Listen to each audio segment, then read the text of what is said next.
Hey guys, Ryan and Greg here, back with another breakdown from Camp Redwood. This is episode 8. It's called Rest in Pieces. Let's jump right into it. This is the penultimate. Let's do it. So Greg, this episode starts in 1989. It is one day before Halloween. Okay. I love how this show always kind of centers a lot of the big events around Halloween. We're one day before Halloween, so we can expect that the finale is definitely going to take place the night before, Devil's Night, or probably on Halloween itself. Yeah. But we first get Brooke and Donna in a diner, you know, talking about what the future may look like after they get this in the past. Sure. Okay. Yeah. Immediately when this conversation's happening, you're like, I don't think either of you are going to make it in the future. No, I think they're going to be stuck at that camp, but who knows? We'll see. And you're going to need that kind of strength if you want to be the final girl. Final girl? That's right, you missed the 80s. Now at the diner, they have a fun little meta moment where they talk about all the tropes in horror films. Yeah. We have the final girl, of course. We talk about like super strength between Crazy person strength, which Ramirez brings up again later on. Yep. And then, but final girl, well, they bring it up too about Donna and being, what if there's a black final girl? And Donna throws that in the trash immediately. But I honestly think that she may actually end up the only survivor here in the finale. We'll see. I kind of agree with you. And let's just talk about quickly the transition that she's made from where in the beginning of the season when we met her, completely 180. Yep. And she might be one of the sole survivors. One more episode. Yeah. We got at least 40 minutes left. There probably won't be any survivors at the end of this season. Yeah, but I do love the turn of Donna, I do too. aka Rita. I love that entire turn she had. So And you and I questioned that for a while. We questioned whether if it was, we still it was weren't sincere. sure. We're like, I can't trust you. Right. But now, Hard not to trust her. Well, Angelica Ross. So great job. Now, a fun little moment in their conversation is when Donna kind of tells Brooke that she missed the 80s, right? Yeah, we forget about this. We glossed right over that. Yeah, we kind of didn't bring it up last episode, but remember, Brooke's been in prison for 5 years. Yeah. And she was awaiting, her on death row. So, she kind of missed everything that was going on in society. She doesn't really know what's going on. Yeah. She's kind of like kind of an alien, back in society now, and no one knows she's alive. More on that later. But that also explains why Bruce, she's such a badass. Yeah, the whole Bruce scene where she took the gun from him. Now that makes so much sense. So I completely glossed over that. So she's been in the thank you for pen. calling us out in the comments, guys. We definitely like when you guys keep us honest. But now that explains a lot. Her not being present for a lot of the time. Yeah. When all these other things were kind of going on in the world. No, she's been in the gym the entire time.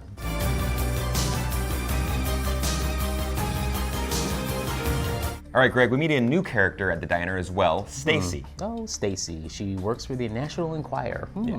She also likes writing books on serial killers, so she has a infatuation and a deep knowledge on the serial killers. And right off the bat, you're kind of suspicious about her because she just kind of, interrupts their meal, their conversation. Yeah. And you know that she has, her motivations are more than just what it might seem at first glance. My new book is about Brooke and Jingles and the massacres up at Camp Redwood. So morbid. Oh, morbid's where the money is. Now, Stacey's character, while she may have had little Easter eggs or hints and clues to what could transpire in season 10, we'll talk about that later, but her character was just there to get the girls to the campground. Hey, there's even that one line, hey, can you just put us in your trunk and get us to the campground? But before we get to that, let's talk about the fact that she knows about them. She figures them out quickly, that Donna and Brooke are the same people. Yeah, who died. she's paying close attention Sure. to Donna for quite some time. Yeah. She knows all of the work that she's done in the field, right? But also she a conspiracy theorist. I don't know how to explain this. Like she basically cracked the Something entire like thing that. all by herself at home, like without the help of anybody. Yeah. She got the tape of the footage from inside the prison. She kind of pieced this whole thing together. Something that remember the cops couldn't figure out. Only she could figure this out from the National Enquirer. Good job, Stacey. Yeah, and then she basically blackmails them, right? Yeah, and that's her way to kinda get whatever she wants. And Brooke comes up with a deal. She's like, all right, get us to the park, get us to the campground. I always say park like it's Jurassic Park or something. It kind of is. All right, it's true. Get us there, and we'll tell you everything you need to know. We'll give you all the good details, what actually went down. Like my story, okay, sure. But she believes them. She gets into the park. Again, it's also very illuminating about the change in Brooke, right? Like immediately she kind of whispers to Donna that she's going to kill Stacey. Well, in my mind too, I'm thinking, okay, the second Stacey shows up, okay, kill her. Like Right. she's a little too suspicious with the girls. Like, all right, let's Right. just get her in a room, knock her ass out, or something. Just take her car and get there. Totally. And in the beginning of the season, you would expect Donna to be the one, wanting to do that. But now they're kind of their roles have flipped, right? Yeah. And now it's Brooke that says that she's going to kill her, and prison changed me, and I got my life was taken away from me, and all, et cetera, et cetera. And Donna's kind of the voice of reason, right? She's like the good angel on her shoulder, being like, "No, that's not you." Do it. A lot comes back to that whole conversation and that whole experience that Donna had with Richard Ramirez after he reanimated his body, and then the vision of her father as well. She's kind of become aware of the good and evil in the world, and it might be dormant inside every person. But you kind of have to fight that. This goes back to her father too. Exactly, So yeah, She like- just wants to hold that, and that there's still good out there. Don't worry, Brooke, we got this. Right. I don't know about that, but we'll see. You okay, man? You don't look so good. Redwood. I need to get to Camp Redwood. Good news, bro. You're almost there. No big surprise here. Bruce is back. Mm-hmm. They didn't kill him. They just cut off those thumbs. He knew he's coming back around at some point, and apparently they're all bandaged up. He just needs the hip. Like, okay, cool. Greg, how do you drive? That's We really. should have done this. You should have just wrapped my hands up and Yeah. then tried it out and gave me a knife or something to hold. Not a knife, something No, else. 'Cause I'm not giving you a knife. It's okay. But it's really hard to drive when your hands are bandaged up without thumbs and you're bleeding all over the place. And it could work. it could work. I can see how it worked. But if you say you're hitchhiking, like, would you take a ride from that guy? Okay, but Jonas is different. He's not your That's a good normal point. hitchhiker Yeah, here. Totally. So Bruce comes back to the camp and picks up Jonas. Going through his favorite music. What he likes, what he doesn't like. Go-Go's. Doesn't like the Go-Go's. No. But it was just kind of not a surprise to see Dylan McDermott back for another episode. You knew he wasn't going to just get one episode in his cameo, so it was good to have him back. And you knew he just continued to try to be on his killing spree, so to speak. And what car was he driving? Oh, let's talk about that. Yeah, the Mary Kay Pink Caddy. Oh, yes. Yes, and so Mary Kay Pink Caddies, if you're not familiar, obviously like the best salespeople in the company would get these pink Cadillacs. It started way back in the early 70s, late 60s. If you sold like upwards of, back then it was Like 100,000. Yeah, now it's like I think more 100,000. You get like a choice of a Cadillac, but you don't actually own it. Like you have to it's like a leasing option, and then you can buy it afterwards. I looked into this. I spent way too much time looking up Mary Kay Cosmetics, but it was a funny little touch that like the woman was trying to plead with him to keep her alive. I right? just think Glenn Ross there, and it's her in the back of the trunk. She could have just said, "The leads are weak." She's trying her best to like her sales pitch One to like last keep her pitch. alive. Yeah, one last pitch to see if she's worthy of staying alive. And Bruce plays it off like, wow, that's all you had? That's the best you could do? Damn. And poor thing, man. She gets murdered in her trunk. You could change.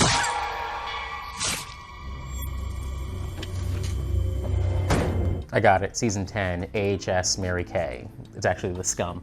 Mary Kay is an underground scum. The company's manifesto. handing out the scum manifesto to Yes, everyone. And there it they're- is. They're murdering people across the country. No aliens. In pink Cadillacs. No aliens. Pink Cadillacs, scum.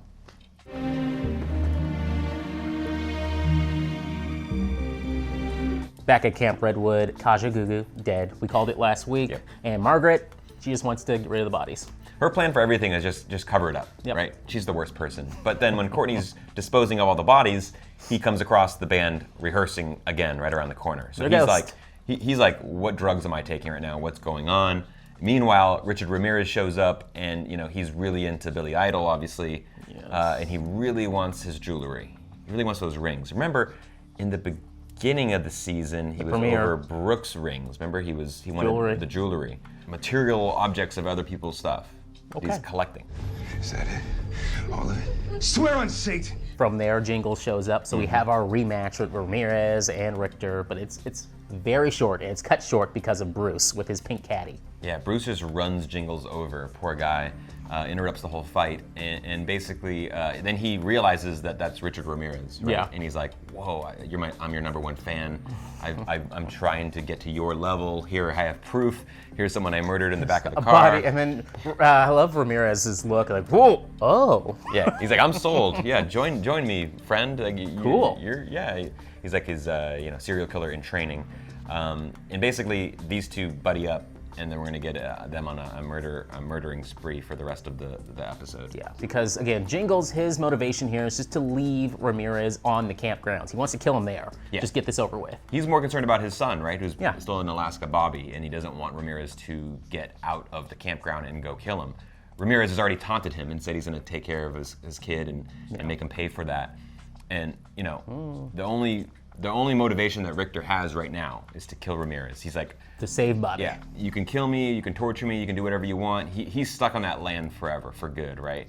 But he just wants to do one final thing before he passes on forever. His name is Bobby, and if Ramirez makes it out of this camp, he's gonna die in 24 hours. Now let's get back to my favorite character, Montana. Trevor, he's not a ghost just yet. Yeah. it's going to happen. Surprising that it's taken this long, right? No, and we get a drawn-out storyline between the two of them that I actually thought was pretty damn good. I'm not mad at it. They're in love. Yeah, Trevor's never found this love before. I didn't see this coming from the very beginning, but sure, I'll take it. And it's some great acting in there. Yeah, but Greg, what happens when the ghost has sex with a live human? Nothing bad happens. I think something does.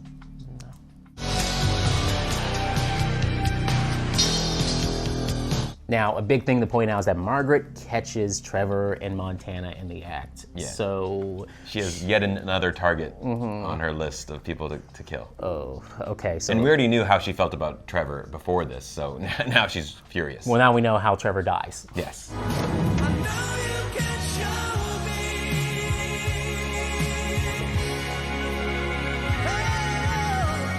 Now, in the final scene with Brooke and Trevor, they have a moment where he's like, yeah, I'm going to kill myself and I'll stay here on the grounds with you forever. Yeah. And she's just not having it. But in the way she's having it, it's more of like an old yeller, get away from me, go, throwing the rocks, I don't love you anymore. But obviously she does. She came to the realization that she feels like she's a monster and she doesn't deserve anything like this.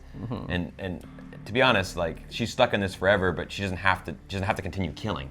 She can stop and change her ways. She doesn't have to be a monster anymore. She can live endlessly and just and enjoy the finer things in life at the campground instead of just murder like some of these ghosts have decided to do.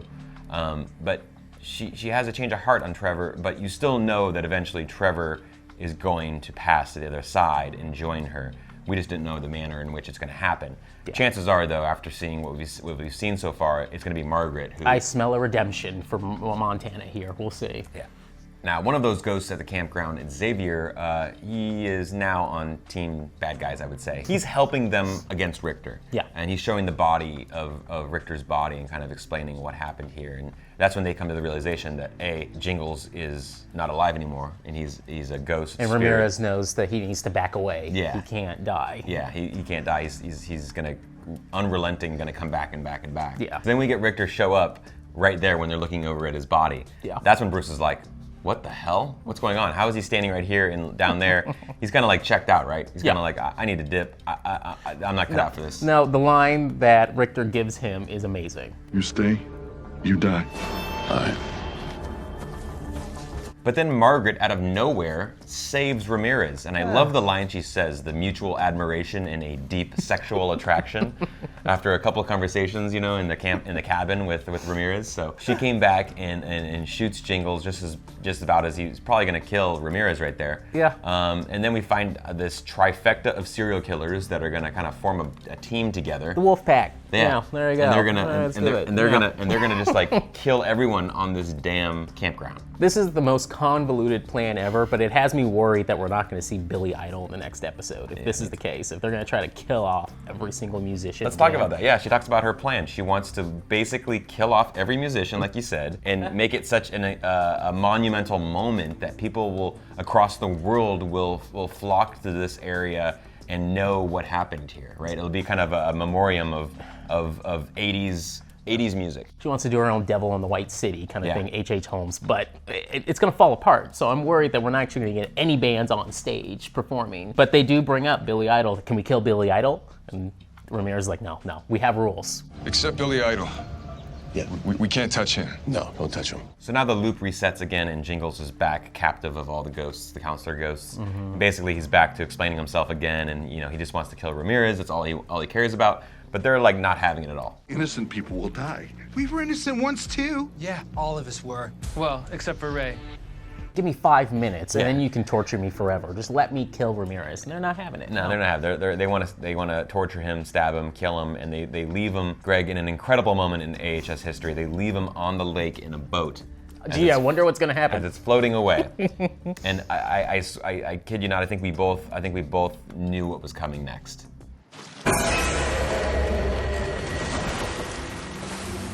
I really enjoyed that, actually. It was fun. It was fun, and we called this from the very beginning that they had to do a direct, on-the-nose homage to Friday the 13th. It was just blatantly like, hey, we love that movie, we love that scene. It's an iconic moment, obviously, and we have to do our own version of it. So it was fun to see. And Bobby is back. So Bobby basically pulls Richter, his older brother, into the lake. Then Benjamin wakes up and he's in what feels like an afterlife of this afterlife. It feels like he's in he's ascended to a different level, and he's more at peace now. He sees his mother and his younger brother, and they're having a picnic. Is it over for his character? Is this it? Are we going to see him in the finale? I think it might be, and I think it was a really beautiful send-off that he finally found peace. He's still worried about his own son, obviously Bobby, but his mom is basically there to console him and tell him that, like, you can't worry about what happened in the past, and you got to be able to find peace here, and we're together, we're family, and we're together. And she even has sandwiches ready for him without the crust. Doesn't like the crust. That's right. So he kind of finds a sense of peace finally after being tormented for since he was a teenager. My question about this whole thing is, if he's at peace, if his mother's at peace, if Bobby's at peace, he sacrificed himself in order to do this. Does it mean that the curse is lifted, or when will it lift? Perhaps because what we've seen with the Richter family finding peace, that curse might be lifted. We're a family here. This is where you can find peace. Finally, let's talk about Stacey for a second. She meets her end, her untimely doom to the Holy Trinity at Camp Redwood. So there she goes. She pleads and begs. She does her little sales pitch as well, right? I'll write a story, I'll write a book. Like they're like not having it. They're just out for blood, basically, obviously. And their next target is literally all the musicians there. And I would think all of the festival goers. So if you're going to Fire Festival, if you're going to Coachella, they're gonna wipe everyone out. They're gonna kill everybody. That's a lot of people to kill. I'll do anything you want. Writers make me sick.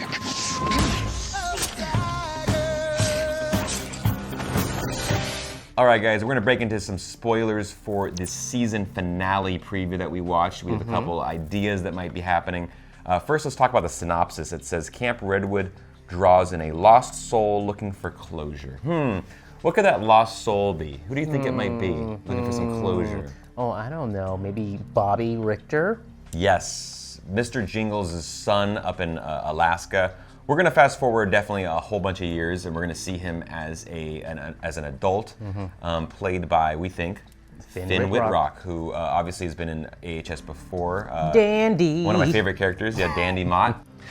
Tell me, how do they die? That performance was obviously an iconic one, and to come back and get him again here as Mr. Jingles' youngest, his son, kind of looking for answers to what happened to his dad and what's the true story of what really went down. So he probably heads to Camp Redwood and he runs into the ghosts that are still there. Oh, Montana and Trevor in that ad too, which I thought was weird that they brought them in there after we just saw that scene prior to this, and now they're like, oh no, they're happy, they're fine, they found love. Clearly at some point. Clearly something happened where a switch was flipped, and Trevor proves that Montana that they can live peacefully together and happy, and they're not monsters. But yeah, it looks like a lot of fun to kind of get that time jump and see exactly what went down. Now, we also get a shot of Brooke in this preview, and it looks like, when I first saw it, looked like she was a little bit aged, but she's also almost like she's talking to a camera, to an interviewer. Immediately, I thought that she was telling her story to Lana Winters. Yes, I don't know. I could see that. Just for a brief little cameo, give us Sarah Paulson. I think it'd be a lot of fun to kind of have her kind of telling her story. That would mean then that Brooke survived the whole thing. Yes, if they did age her in the trailer, that means that she did not die, because none of the ghosts age at any point, as what we saw with Jonas or anyone else. Unless we get, someone else showing up to interview her as a ghost on the actual campground itself. If they wanted to kind of hear the story from the perspective of a haunted campground. Which would bring me to another possible cameo for Sarah Paulson. What if perhaps she's Billie Dean Howard, who can speak to different ghost. spirits and ghosts on the campground itself? You're getting my hopes up. You're getting my hopes way Greg, too high. I'm just trying to get Sarah Paulson back in this show. I know. Just for a brief cameo. That's all I'm trying to do. Look, it's the season finale. I think Montana's going to get a car, and she's going to run over everyone on the campground, and that's it. That's it for us this week, guys. How do you think it's going to wrap up this season? Yeah, let us know your predictions in the comments down below. We'll see you next week. Bye-bye.